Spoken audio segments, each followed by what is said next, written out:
Welcome to Double Take. I'm Rick. I'm Lori, and we're still on the road. We're still on the road in Dallas at the Network 220. Yeah, it's Sunday morning, and we're tired, but Yep. maybe we saved the best for last. We You never did. know. We did. We are brought to you by the Stream Grace Network and Oneness Ministry. That's oneness-ministries.org, and you can find us everywhere, Facebook and X and Instagram and Rumble and YouTube and Yep. other places. So anyway, if you like us, share us. But I hope you've been enjoying all these people we've been talking to, because we sure have. It's so fun to be around all these people. It has been a really, really good weekend. Yeah. Well, why don't you introduce our guest? This is my friend Kim Francis. She's an author. She's a teacher. She's just a great lady all the way around, and we get to talk to her every year. And she's a Texan. She's a Texan. Yes. So tell us. I mean, you got books all over the place. Tell us. I think your book was about to come out last year, wasn't it? It was. So It tell us was. what's going on now. Okay, so I have 4 books Yeah. altogether. 2 of those are studies over the Song of Solomon. The first 5 chapters. I'm got one more to write in that series, and then I have devotional spin-offs of those studies that can stand alone. Yeah. That are, I call the devotionals it's like Jesus Callings meets the Naked Gospel, Oh. because they're saturated. They're Yeah. written in the style of Jesus Calling, Yes. as if our bridegroom is speaking directly to us, Yeah. but saturated with gospel. Oh, nice. Nice. Yeah. Ah, that sounds So- great. I just my most recent. You can hold it up. Oh, okay. My most recent. I'm not used to the video. I wasn't expecting this. We didn't tell her about the camera. That's okay. I'm glad you didn't. Anyway, my newest one it's called 50 Days in His Sustaining Love devotional, getting to know the one who carries you through the storms of life. Nice. Which I thought. that fits with the conference, Yeah, doesn't I it? wrote this last summer. I Wow. had no idea what the conference Yeah, was the going to be. conference theme is anchored, Yes. knowing God's truth in the storms of life. So Yeah. how about that? Yes, and the timing. You know, our small town was hit by a tornado. Yeah, Perryton, right? Yes, Perryton, not Parrington. No, Perryton. Perryton. Yes. A lot of people say Parrington. Yeah. No, I've seen it on the map enough. It's Yes. Perryton. Yeah. Yes, and you know, that was devastating. You know, Yeah. so you go through life and you think nothing like that's ever going to happen to you. Even And though then you it live in does. Tornado Alley. Yeah. Yes, you Yeah. know, but we haven't had a lot of that in recent years. So it was just, boy, it just took our town Yeah. by surprise. But and 3 lives were lost. But slowly rebuilding, Yeah. slowly rebuilding. But I just thought, as I was thinking about what he wanted me to share this morning, I thought mainly about this devotional Yeah. because. You know, there's just all kinds of things going on in our world right now. We talked about since COVID, Yeah. lots of things have changed. But Yeah. I thought I would just basically share like what Do it. this book is, Please. you know, on Yes. the back Yes. cover, and it's called, or the line at the top says, "Experiencing Christ as your safe haven through life's most difficult seasons." And as the bride of Christ, you're not immune to the suffering that comes from living in this fallen world. But because of your eternal spiritual union with Him, you already have everything you need Yeah. to face life's storm with confidence and strength. Wow. That's good. And the bullet points, the main things that are in the book are His unchanging love for you in the midst of ever-changing circumstances. Yeah. That's phenomenal. You Yeah. know, He's just constantly pointing out His love to Yeah. us. He loves us so much. And nothing we do is ever going to change that. And another bullet point was how lifeless religion distracts you from your refreshing rest in Christ. Wow. Yeah. And the That's good. surprising truth about your spiritual growth, how, you know, most people are trying to work hard to grow. Yep. And spiritual growth comes from resting Yeah. in who we are in Him and what He's already done Yes. for us. Amen. and your joyful liberation from rural-based living. That was huge for me. I was such a rural person. That's huge for a lot of us. They make us Yes. feel safe, but then they make us feel crazy. Yes. And how you can manage your emotions by focusing on eternal reality. You know how we talked about the above the line and Yeah, that was good. below the line, Yeah. for Yeah. the rest of the gospel. Yes. Which is an awesome book. Yeah. And your divine freedom from the do more, be more mantra of this world. And common distortions of the gospel and the truth that will cause your heart to soar. So, Oh, that's good. and the last part is learn how to rely on Christ's sustaining love and strength in you, because that's where it is. He's Yep. in us. Yes. As you walk through the troubles and trials of this world. Nice. That's good. Yeah. So where can everybody get your stuff? His Heart's Desire Ministries.com. You can read more about the ministry, but all Yeah. of my books are on Amazon. Amazon. And just search Kim K. Francis, Okay. and my books should come up. Nice. So is that the main thing that's going on with the ministry is the books, or are there other things Yes, happening? That's the main thing right now, since I'm teaching math full time at dear. our alternative high school. Yeah.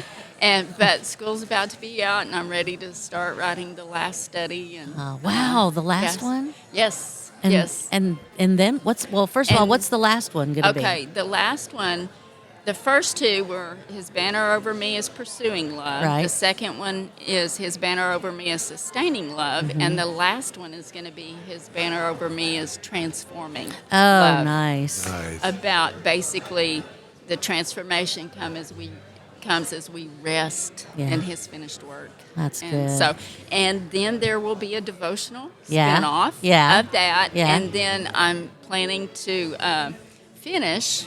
Who knows what the Lord has?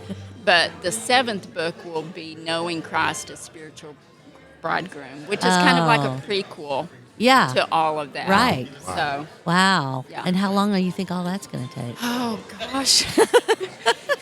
You Now that can't I'm- rush that stuff. No, and you can't. You can't. And now that I'm teaching full time, and I don't know how long the Lord will have me doing that, but I Yeah. love loving the kids. Yeah, I And bet. So And I bet you're having a great impact on them. I hope so. Oh, there's no way you're not. there's Some no days way more you're than not. others, but yeah, Well, when you have a teacher that loves you, they know it. yeah. They know. I think they do. Yeah, and those are Yeah. the teachers that we remember when Yep. we're adults. I mean, I Yes. can name them off to you right now. The Yes. ones that loved me and really took an interest in me. And Right. We don't realize the impact. no, that but we it's have. huge. Yes. Especially Yes. if you've got trouble at home. You know, if the things at home are not so great, those teachers are impactful. Yes. Yeah. Yes. That's good. Well, I have Wow. a question. Okay. I'm hoping that there's a young woman or an older woman who has it in her heart to write a book like this. Oh. And how would you inspire them to pursue that dream? I would just say do what you're passionate about. I Yeah. mean, that's where mine came from. This all started, we did women's retreats for years, talking about knowing Christ as spiritual bridegroom. And the Lord just directed me to Song of Solomon, but it was just honestly, it had to come out. Yeah. It was Yeah. burning so strong in my heart. But you just said you did Women's retreats. women's Yeah. retreats. Uh-huh. Do you think that spending that time doing those retreats, speaking to these women, gave you vocabulary for your book? I know it did. Yeah. I know it did. I can look back and see that's exactly what because I was writing messages.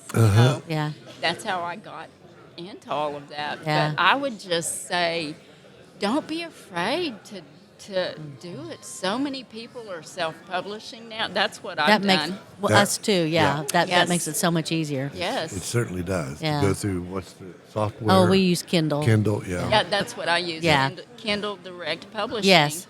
And they make it so easy. Yeah. And it Except the doesn't. formatting. The formatting is not easy. Yeah. But like it's with- still With my first study, I had help from Westbow Press, and then they were so expensive. Right. I just thought, I'm going to pull that, but I already had my format down and everything. Right, So, right. and then I used Vellum to do my devotionals. So, So if somebody's listening and is thinking, "Ooh, I would like to do that," they could contact you, couldn't yes, they? yes. You could encourage them. Yes, Well, I would love that. But be I great. kind of want to go over what you said. First, you said draw from your experiences, feed that passion, and don't be afraid to express what God's put on your Oh heart. no, don't. Yeah. I tell everyone. I said I feel the most alive when I'm writing. Yeah. Because I know that's one thing that He's created me Yeah, to yeah. do. But that doesn't make it easy. Oh no, sometimes. But I enjoy that part. I Yeah. like the Do you? editing, Yeah. and even though I'm a math teacher, I like the English stuff too. So. Wow.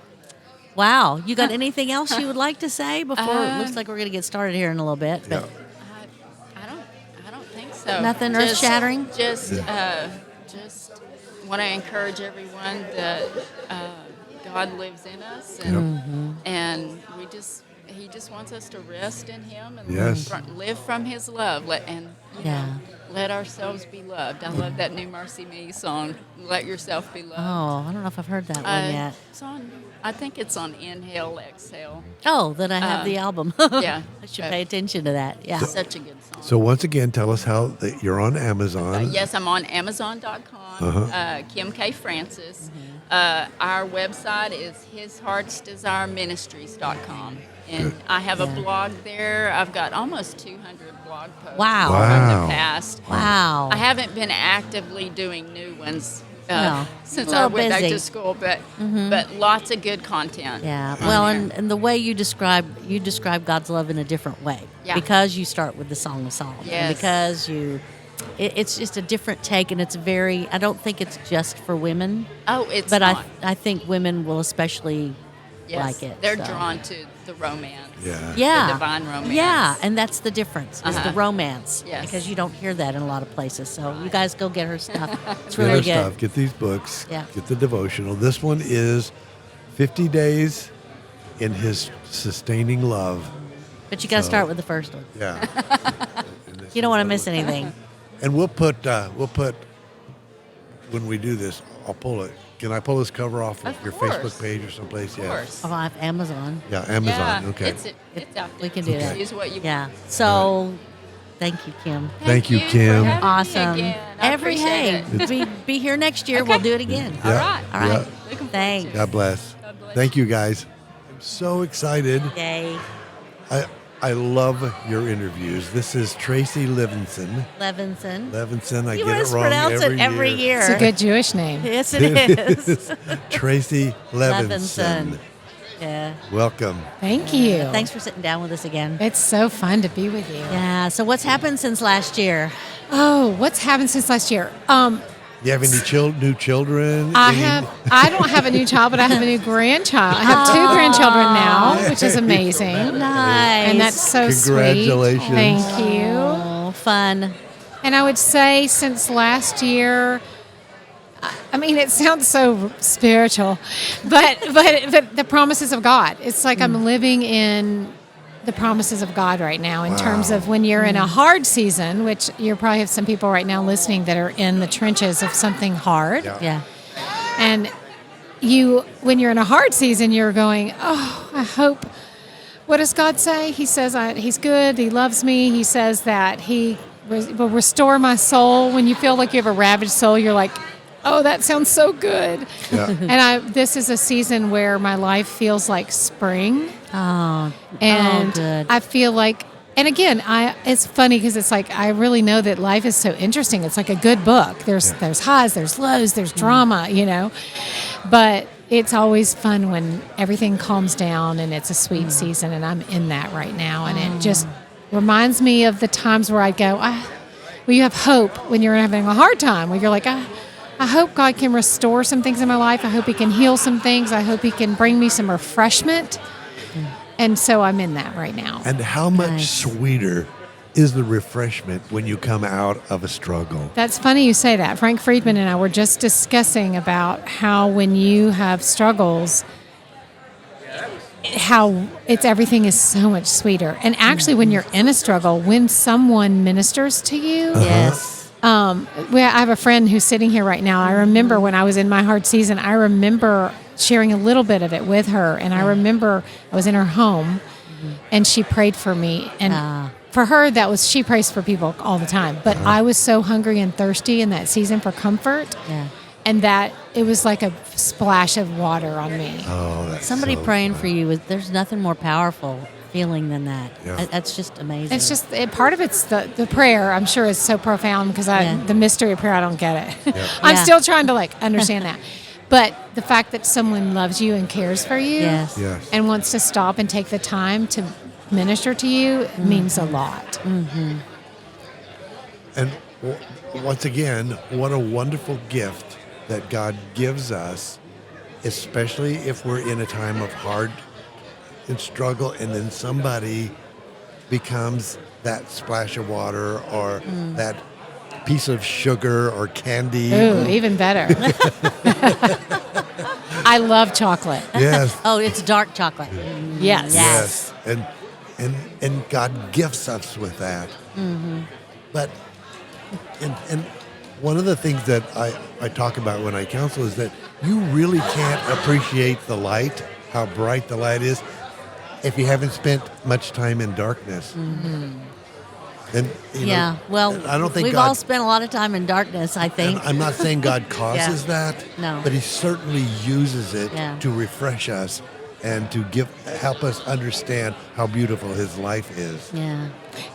I was a theater major. Yes. So I spent a lot of time reading plays and reading good stories, and I do. Life is, in my mind, it's a story, and each person's life is a story, and there's highs and lows, and there's characters that come in and out. And I just said to my husband this morning, because he's in a sweet season right now as well, and he went through a cancer journey. Right. But right now he's praise really God. doing well, Yeah. and he's feeling great. And Yeah. I said to him, it's just so, the one thing that is so important is the fact that when you can be somewhat vulnerable, Yeah. which it was really tricky. It's always tricky when you have a lot of stuff going on, and some of it you want to talk about, some of it you don't want to talk about. Yeah. And some of it might involve other people, and you don't want to make other people, some of the stuff, like you might have some hurts and you don't want to make someone else look bad, but then you're suffering. Yeah. And I chose during my hard season to be careful, but I decided to be pretty vulnerable. But because I was vulnerable, people were able to minister to me. Yes. And that's literally what I Oh, said to that's him on the good. drive over here this morning. If I hadn't been, again, I was careful with each person about what I said and what I didn't say. But but there were a couple people, Frank Friedman, one of them, where I just was like, bleh, all the things, because Yeah. I really needed I wanted someone to know all that I was carrying, Yeah. and the fact that I was vulnerable positioned me for some people to bring me that prayer, that splash of water, the things I needed on the journey, the drama of the journey, when the hard part, there's always in these great novels, there's always these hard parts. Yeah. Otherwise it's not a good story. Right. Right. I'm not saying I wish for any of that. No, of but course but not. it just it's true. But if I hadn't allowed myself to be vulnerable and let people know how much I was suffering, they wouldn't have been able to meet my need. Yeah. Yeah, Yep. that's important. I have to ask about books and things. Are you working on something? Haha, it always makes me giggle. So, I was a dyslexic kid. Yeah. So I never would have thought I would write a book. Right. And so my first book was kind of a fake book in that it's called Unashamed Candid Conversations about I don't even know the name of it, Dating, Nakedness, and Faith. And Right. it was really because I'd been a high school teacher and I'd worked with a bunch of college kids, and they were all they wanted to talk about was sexuality. Mm-hmm. And it was an incredible platform for talking about God. Oh, Yeah. yeah. And because there was so much shame with their sexuality and the conversations, and then it gave me an opportunity to talk about righteousness and God and Right. the new life in Christ. And as I was writing it, I had a sense that the Lord had 2 more books for me. Mm-hmm. So this past year, I wrote a devotional for a ministry called Embrace Grace. And they come alongside, this is an awesome ministry. They come alongside girls who get pregnant and don't have support. And they partner with nice. churches or ministry groups, but they have all these resources. I do some of the videos for them, but they're just really awesome. And so I wrote that, and I've been writing a book, and I don't know what it is because I keep calling it my God book. And I think I'll probably be writing it for the next 10 years. You've been writing it for a while, I've been haven't writing you? it for a while. Yeah. And then one of the I know one of the chapters, and again, I don't want to mean to be depressing, but because I just went through a very intense, elongated season of challenge, it was about 6.5 years of really hard stuff. Yeah. I have one chapter called The Great Sorrow. Because I think that, and again, everybody has different stories. Like if I had died at 40, I would never have said I've experienced the great sorrow. So and that's why my sweet friend Frank has been a great minister to me, because he's experienced sorrow at depths that I've never. I mean, they're deeper than mine. But I think that there is beautiful ministry that can be done for people that are suffering, and I think that. And knowledge isn't enough to comfort them. And there's a way to come alongside people when they're suffering. So I know that chapter is going to be in there. And then the other chapter will be the talk that I did yesterday, which is Are You Stubborn? And stubbornness is about faith and believing God and taking that to the bank.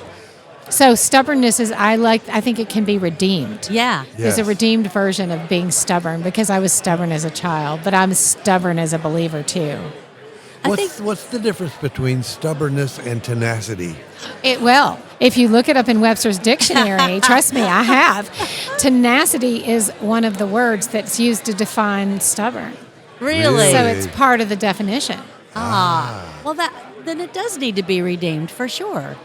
Yes. Yeah. And the good news is you can be very stubborn and very patient and have because stubbornness has patience too. Yeah. If you're stubborn, you're patient. Huh. Don't assume it's negative, but it also can be as small as a mustard seed. Yes. Even if you just have a little bit of faith or stubbornness, you can just place it in the hands of God and just wait. Part of that stubbornness is waiting on God. Waiting. So if you're in a hard season, it's like, believe what you believe about God, that whatever you need to believe. I needed to believe he was real because I had been an atheist before that. So I'm always like, oh, God's real. I'm so excited. I love it. And that he's good. Yeah. And that was, for me, I was actually almost enough to my little mustard seed, two little mustard seeds, to hang on. I believe that. And I'm just going to stand there. And I want to see the goodness of the Lord in the land of the living. So you're uniting the word stubbornness and faith. Correct. Yes. And patience. And patience. I'm redeeming it. Yes. Yeah. I love like that. that's good. I'm stubborn and I'm proud of it. Yeah. Well, I can be stubborn and proud too then. Yes, you can. I'm gonna. Join me. Okay. And you've got a sweet little journal over there. Tell me about that. Well, I actually originally wrote it for that ministry called Embrace Grace. Yeah. They asked me to do that because I do travel some, and I do these things called bucket list parties. And I call them different things, but I'll travel to college campuses or to like women's groups or churches, men's groups, where I help people dream. Yeah. And really, it's kind of what Andrew Farley was talking about today about living from the heart. Yeah. So many of us will have our should list of what we should, but how often do we really sit before the Lord and go, what would literally make my heart be filled with joy? And then I kind of walk people through a journey, whether it's in their homes, with their relationships, or it could be something they'd like to partner with God in. But it's almost like taking those things inside your heart and putting them in the light. Yeah. And then we put a couple of steps towards it, and then off they run. Yeah.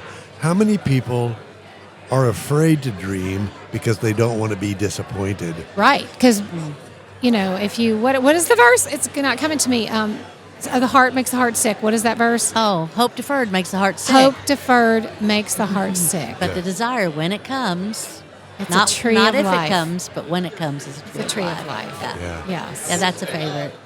Yeah, and it's for God's own loving purpose that He puts both the will and action in us. Yes. Yes. So it's like taking those things. It's like a part of it for me. It came from this whole concept came from me because I wanted to paint my kitchen. Okay, this was years ago when I was a pretty new believer, and I'm pretty aesthetic, and I was a theater major. You know, we have Yeah. to paint the set. Yes. And I wanted to paint my kitchen, but I had this idea of this faux paint and this cool thing. And my husband offered, he said, I finally got a bonus. Well, you can paint the kitchen now. And immediately I felt guilty. Yeah. Because I was like, there's children in Africa who are starving, and I want to paint my kitchen. How shallow of me. And I also knew in the scriptures, and I kept wanting to paint my kitchen. And I was like, God, it's for your purpose that you put the will and action in me. So is it possible that you want me to paint my kitchen? Don't you want me to help these children? And so I was like, okay, God. And again, I didn't understand the new heart. And I was like, I guess I don't know if I have a bad heart. And so I ended up hiring this guy to come and paint my kitchen. His name was Joe. He was a painter. He was 50 years old. He painted my kitchen. We ended up having these amazing conversations because he didn't come from a religious background like me. And we talked about the whole God thing. And then we talked about, he was into world religions and I had been too. And so we talked about world religions. And then eventually he ended up painting several rooms in my house. And he realized that one day he said he had cancer. And I ended up getting to share Jesus with him. Yeah. And he ended up passing away like 3 months later. Wow. And I realized my desire to paint my kitchen led me to one of the coolest experiences I'd ever had in my life. Amazing. That's so good. Thank you, Tracy. Yeah. Thank you for your. How thank can you. people find you? TracyLevinson.com, TracyLevinson.com. And your book's on Amazon. It is. And everywhere. So thank you so Thank you. much. You're such a beautiful person. Yeah. Thanks, guys. Yeah. All right.